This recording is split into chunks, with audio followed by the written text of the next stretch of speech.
प्यारे मित्रों, आज हम एक नई चीज़ पढ़ेंगे। हालांकि हर फैन विज्ञान के विद्यार्थियों को ये चीज़ मालूम होगी, लेकिन कभी कभी ऐसा होता है कि इनमें अंतर ही समझ में नहीं आता। हम लोग कभी कभी रक्षा, प्रतिरक्षा, फनरक्षा, फुरक्षा इन सबको एक ही चीज़ मान लेते हैं। रक्षा और फुरक्षा को एक चीज़ मान लेते हैं, रक्षा और प्रतिरक्षा को एक ही चीज़ मान लेते हैं।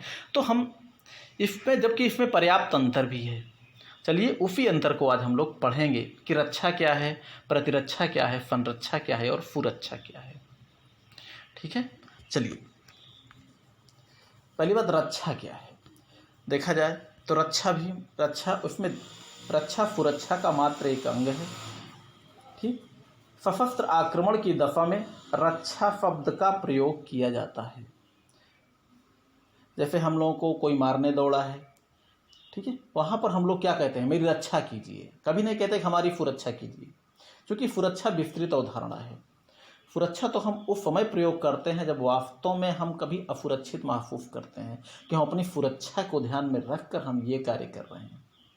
सुरक्षा और रक्षा, ये बात दूसरी है कि रक्षा और सुरक्षा में अंतर बहुत ज़्यादा है, अंतर पर्याप्त है, लेकिन फिर भी हम एक ही चीज़ मान बैठते हैं। क्योंकि जहाँ पर सुरक्षा विस्तृत है उसमें सुरक्षा में रक्षा, संरक्षा, प्रतिरक्षा सभी उसके एकमात्र अंग हैं। वहीं रक्षा मात्र जो है सैन्य साधनों से ही संबंधित है।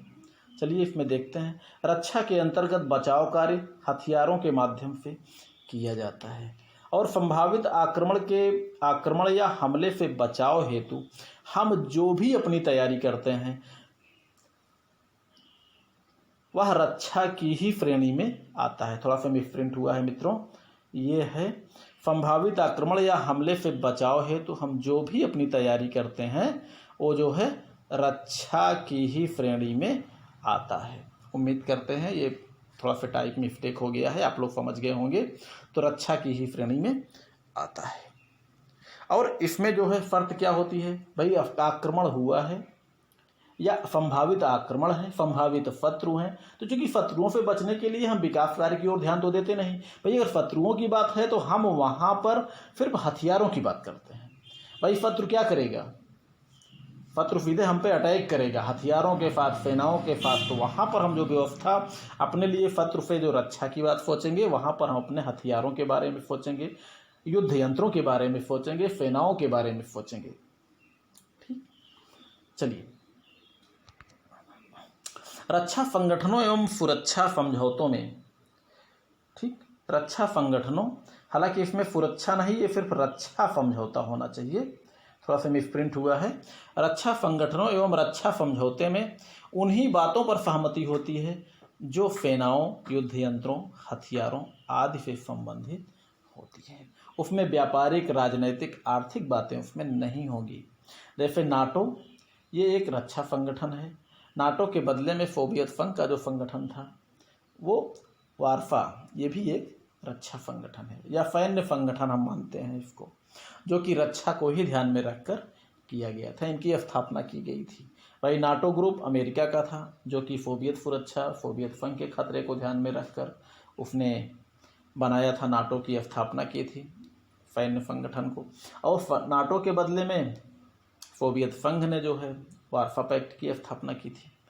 ठीक, इसलिए रक्षा संगठनों एवं रक्षा समझौते में केवल उन्हीं बातों पर ज़्यादा ध्यान दिया जाता है जो सेनाओं, युद्ध यंत्रों, हथियारों आदि से संबंधित होते हैं और वर्तमान एवं संभावित शत्रुओं को ही ध्यान में रखकर रक्षा नीतियाँ बनाई जाती हैं एवं उसी के आधार पर, उसी होना चाहिए, हम यहाँ थोड़ा सा गलते हैं, उसी के आधार पर सैन्य संगठन एवं तैयारी विकसित की जाती है। भाई भारत अगर अपने मजबूत रक्षा संधियाँ करेगा या रक्षा को ध्यान में रखकर जो भी, क्योंकि पड़ोसी शत्रुओं को ही ध्यान में रखकर हमको अपनी रक्षा नीतियाँ बनाना पड़ता है।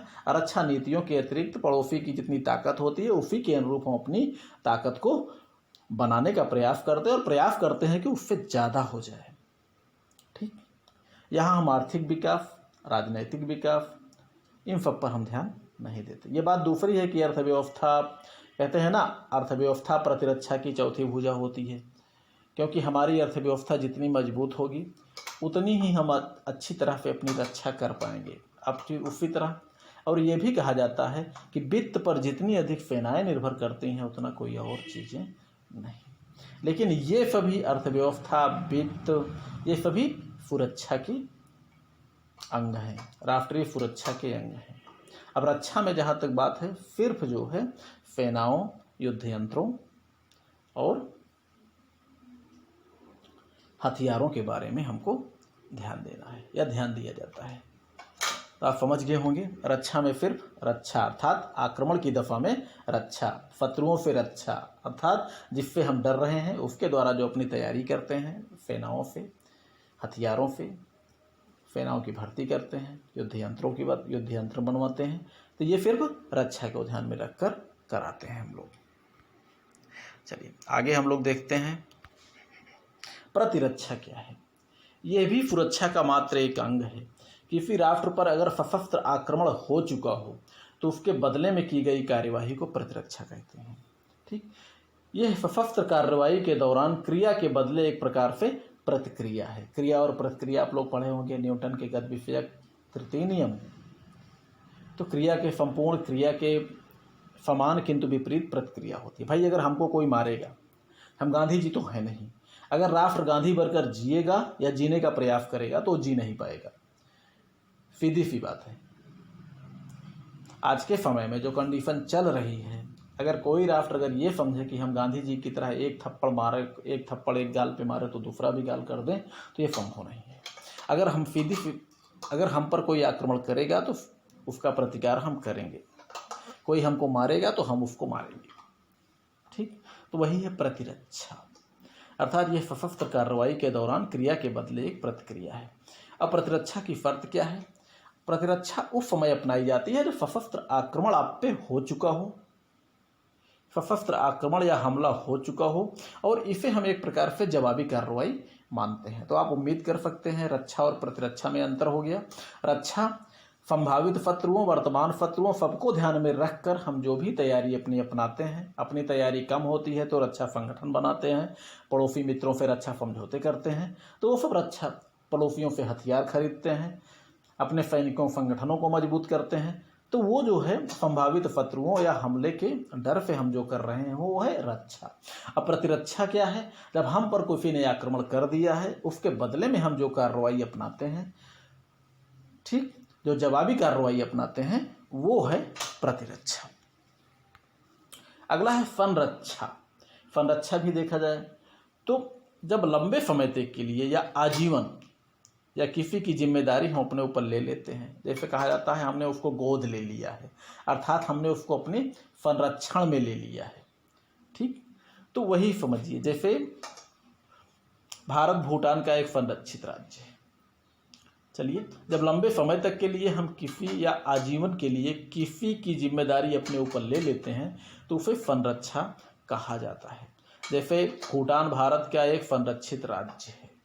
अब सीधी सी बात है कि भारत भूटान की सुरक्षा की जिम्मेदारी, भूटान की ज़रूरत की जिम्मेदारी वो भारत की है। हर प्रकार से भूटान की रक्षा करना ये भारत का दायित्व है। संरक्षा जो है का अंग एक राज्य भी हो सकता है और व्यक्ति भी हो सकता है। लेकिन इधर ये भी सत्य है कि संरक्षा का अर्थ ये नहीं है कि संरक्षित हमारे अधीन है। अधीनता को दास्ता या गुलामी कहा जाता है, सब लोग जानते हैं। भाई भारत की रक्षा करना अभी तक 1947 के पहले अंग्रेजों का दायित्व था, लेकिन वो भारत का संरक्षक नहीं बल्कि भारत उसके अधीन था। या यूँ मान सकते हैं तिब्बत जो है, चाइना अगर तिब्बत पर कोई आक्रमण करता है तो चाइना उसकी मदद तो करेगा। मदद क्या करेगा? उसको एक प्रकार से बचाएगा। लेकिन ऐसा नहीं है कि चाइना का एक संरक्षित राज्य है तिब्बत, क्योंकि चाइना ने जबरन जो है तिब्बत पर अधिकार कर लिया है। और उसी तरह उपनिवेशिक काल में ब्रिटेन और यूरोपीय शक्तियों ने जबरन जो है अधिकार कर चुकी थे, तो उनको हम संरक्षित राज्य नहीं कहेंगे, क्योंकि उन्होंने अधीन किया है, जबरन शोषण कर रहे हैं, जबरन हमारे यहाँ का धन दौलत लेके जा रहे हैं। जबकि देखा जाए तो जो संरक्षित राज्य होता है, संरक्षित राज्य या व्यक्ति जो है अपने कार्यों में पूर्णतया स्वतंत्र होता है, बशर्ते संरक्षित कोई ऐसा कदम ना उठाए या कोई ऐसा कार्य ना करे कि संरक्षक खतरे में पड़ जाए। अर्थात भूटान अगर भारत का मित्र है, संरक्षित राज्य है, तो भूटान ऐसा ना हो कि चाइना को अपने यहाँ निमंत्रण दे दे, चाइना की सेनाओं को अपने यहाँ सैनिक अड्डा बनाने का अधिकार दे दे, चाइना को सड़क बनाने का अधिकार दे दे। ऐसा नहीं होना चाहिए, क्योंकि उनका संरक्षक खतरे में पड़ सकता है। अर्थात ऐसा कोई कदम संरक्षित को नहीं उठाना चाहिए कि संरक्षक ही खतरे में पड़ जाए। चलिए आगे हम लोग देखते हैं सुरक्षा क्या है। हालांकि हमारे मित्रगण सुरक्षा को बहुत अच्छी तरह से जानते होंगे, बहुत ज़्यादा इसमें बताने की ज़रूरत नहीं है। इसकी एक व्यापक अवधारणा होती है। बाकी उपरोक्त तीनों रक्षा, प्रतिरक्षा और संरक्षा तीनों जो है सुरक्षा के मात्र एक अंग हैं। सुरक्षा के साथ मानव एवं राष्ट्र दोनों जुड़े हैं और सुरक्षा की न्यूनतम शर्त या प्राथमिक हित, जिसे हम लोग मार्मिक हित कहते हैं, वो जुड़ा होता है। जैसे सुरक्षा के लिए मानव को क्या प्रमुख चीज़ें क्या चाहिए? भोजन, वस्त्र, मकान। ठीक, अगर भोजन, वस्त्र, मकान उसको मिल रहा है तो उसकी जो है व्यक्तिगत शर्तें पूरी हो रही हैं मानव की। और एक राष्ट्र की जो है प्राथमिक या मार्मिक हित क्या है? एकता, अखंडता और संप्रभुता। अर्थात राष्ट्र में एकता बना रहे, राष्ट्र एक रहे, अखंडता खंडित ना हो और संप्रभुता बनी रहे। अर्थात राष्ट्र अपने आंतरिक और बाह्य कार्यों में स्वतंत्र हो। अगर बाह्य कार्यों में या आंतरिक कार्यों में स्वतंत्र नहीं है तो वो जो है राष्ट्र संप्रभु नहीं है। अब यहीं पर जैसे देखा जाए तो भूटान जो है अपने आंतरिक और बाह्य कार्यों में पूर्णतया स्वतंत्र है, लेकिन शर्त यही थोड़ी सी है कि भूटान कोई ऐसा कार्य ना करे कि संरक्षित उनका या भारत खतरे में पड़ जाए। अब फिर उम्मीद है कि वो करेगा भी नहीं। ठीक, चलिए, तो राष्ट्र की जो है मार्मिक हित क्या क्या है? एकता, अखंडता और संप्रभुता। अब बाकी अन्य सुरक्षा में अन्य सारे हित क्या हैं? जैसी अर्थव्यवस्था, बाकी वैसे ही विकास। और विकास को ध्यान में रखकर राष्ट्र अपने हितों को बढ़ाते जाते हैं, राष्ट्र हो या व्यक्ति हो। भोजन, वस्त्र, मकान की आवश्यकता पूरी हो गई, बढ़िया बिल्डिंग हमने बनवा लिया, घर अच्छा बनवा लिया, सारी व्यवस्थाएं हमने जो है मोटर कार खरीद लिया, घर में रहने के लिए एसी, टीवी, जितनी क्षमता होती है उसी तरह जो है हम लोग बढ़ते जाते हैं। तो वो सभी जो है मानव के हितों की श्रेणी में आ जाते हैं, जो मानव जीवन को आसान और अच्छी तरह जीने की कला सिखाते हैं, अच्छी तरह जीने की व्यवस्था करते हैं। ये अर्थव्यवस्था के ऊपर निर्भर करता है। बहुत ज़्यादा मानव को सुरक्षा के लिए खतरा हो गया तो बंदूकों का लाइसेंस ले लेते हैं लोग, जो बंदूक खरीद लेते हैं, राइफल खरीद लेते हैं, रिवॉल्वर खरीद लेते हैं, तो रक्षा के लिए ये कर लेते हैं। और बाकी सुरक्षा में बहुत सारी चीज़ें आ जाती हैं, भोजन, वस्त्र, मकान के अतिरिक्त और भी राष्ट्र के जितने हित होते हैं या मानव के जितने हित होते हैं वो सभी आ जाते हैं। चलिए आगे बढ़ते हैं हम लोग। और इसके बाद इतना सब हो जाए, मार्मिक हित जो कि भोजन, वस्त्र, मकान या राष्ट्र की मार्मिक हित, एकता, अखंडता और संप्रभुता, तो इसके बाद विकास एवं अर्थव्यवस्था के आधार पर सुरक्षा की शर्तें बढ़ती जाती हैं। इस प्रकार हम कह सकते हैं एक राष्ट्र को सम्मानपूर्ण जीवन जीने के लिए जिन जिन चीज़ों की आवश्यकता पड़ती है उसे राष्ट्रीय हित कहा जाता है और उन्हीं हितों की सुरक्षा को ही हम राष्ट्रीय सुरक्षा कहते हैं। इसी तरह मानव को एक सम्मानित जीवन जीने के लिए, सम्मानित जीवन क्या है? समाज की विकास के अनुरूप, अर्थात समाज जिस श्रेणी में जी रहा है उसी के विकास के अनुरूप, जैसे अपनी अर्थव्यवस्था हो, मानव का एक, चूँकि हम जानते हैं मानव एक सामाजिक प्राणी है, तो जिस प्रकार मानव सभ्यता विकसित हो चुकी हो उसी तरह, उसी अनुरूप मानव जीवन को विकसित कराने में वो जिन जिन चीज़ों की आवश्यकता पड़ती है वो होता है मानव का हित। और हितों को पूरा करने के लिए मानव हर संभव प्रयास करता है। ठीक, और प्रमुख परिभाषा इसमें वाल्टर लिपमैन की है। एक राष्ट्र की सुरक्षा तभी समझी जाती है जब तक युद्ध के निवारण हेतु उसे अपने मार्मिक हितों की बलि नहीं चढ़ानी पड़ती। यदि उसे चुनौती दी जाती है तो युद्ध के द्वारा भी उन्हें बनाए रखने में समर्थ होता है। इस प्रकार हम देखते हैं कि सुरक्षा की अवधारणा व्यापक है। बाकी रक्षा, प्रतिरक्षा, संरचना एवं इससे मिलते जुलते सभी शब्द मात्र इसके अंग हैं। हम उम्मीद करते हैं वीडियो आपके समझ में आ गया होगा, लेकिन एक बार हम लोग सरसरी निगाह से आपको फिर से रिपीट करवाएंगे कि आप इसका अर्थ आप अंतर समझ लीजिए। रक्षा, संभावित शत्रुओं को ध्यान में रखकर हम जो भी अपनी युद्ध संबंधी जो तैयारी करते हैं वो है रक्षा, चाहे इसके लिए सैनिकों की भर्ती करनी पड़े।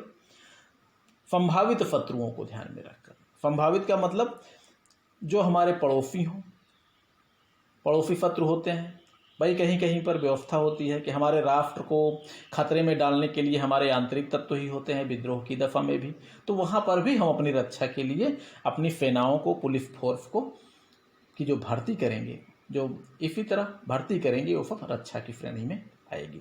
इसी तरह पड़ोसी राष्ट्रों से, पड़ोसी शत्रुओं से हम अपनी रक्षा के लिए जो कार्य करते हैं, सैनिक भर्ती, मित्रों से मदद, रक्षा समझौते, सैन्य समझौते, हथियारों का निर्माण, हथियारों की खरीदारी, ठीक शत्रु के अनुरूप हम अपने आप को श्रेष्ठ बनाए रखने के लिए जो भी कार्रवाई करते हैं हथियारों की दृष्टि से, युद्ध की दृष्टि से, लड़ाई की दृष्टि से, वो सभी होता है रक्षा की श्रेणी में आते हैं। प्रतिरक्षा, अगर हम पर किसी ने अटैक कर दिया है तो उसकी जवाबी कार्रवाई में हम जो कुछ भी करते हैं वो है प्रतिरक्षा। संरक्षा, ये लंबे समय तक है, जैसे हमने किसी को संरक्षित कर दिया, आज से आपकी सारी जिम्मेदारी हमारी है, ठीक, वो है संरक्षित की श्रेणी में या संरक्षा की श्रेणी में। और सुरक्षा, सुरक्षा तो वही है, व्यक्ति को जीवन जीने के लिए जिन जिन चीज़ों की जरूरत पड़ती है वो सुरक्षा की ही श्रेणी में आते हैं। इसी तरह राष्ट्र को सम्मानपूर्ण जीवन जीने के लिए जिन जिन चीज़ों की जरूरत पड़ती है वो भी सुरक्षा की श्रेणी में आती है, राष्ट्रीय सुरक्षा की। भाई अब ये देखना है कि मानव को किन चीज़ों की जरूरत पड़ती है, राष्ट्र को किन चीज़ों की जरूरत पड़ती है।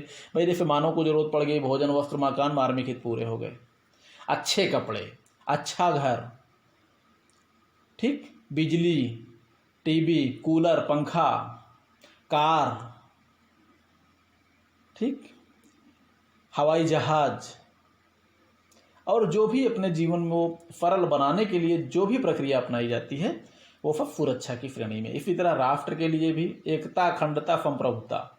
उसके बाद राष्ट्र के नागरिकों को, राष्ट्र को एक अच्छी छवि देना, राष्ट्र को अच्छी तरह विकसित करना, राष्ट्र में मौजूद मानव के जीवन को सरल बनाना, मानव का विकास करना, सभ्यता का विकास करना, राष्ट्र की एक अच्छी छवि बनाना, राष्ट्रीय चरित्र को विकसित करना, राष्ट्र को ऊंचाई शिखर तक पहुंचा देना। जितनी अर्थव्यवस्था हो उतनी ऊंचाई तक हम राष्ट्र को ले जा सकते हैं, और ये सभी चीज़ें सुरक्षा की श्रेणी में आती हैं। यहीं पर कहीं कहीं जो है एक राष्ट्र का हित जब दूसरे राष्ट्रों के हितों से टकराता है तो वही युद्ध का कारण बनता है, क्योंकि राष्ट्रीय हित, राष्ट्रीय सुरक्षा एक दूसरे से बड़ी ही गहराई से जुड़े हुए हैं। ठीक है मित्रों, हम उम्मीद करते हैं आपको पसंद आया होगा। नहीं पसंद आएगा तो आप लोग कमेंट करेंगे, हम फिर से आपको समझाने का प्रयास करेंगे। ठीक है।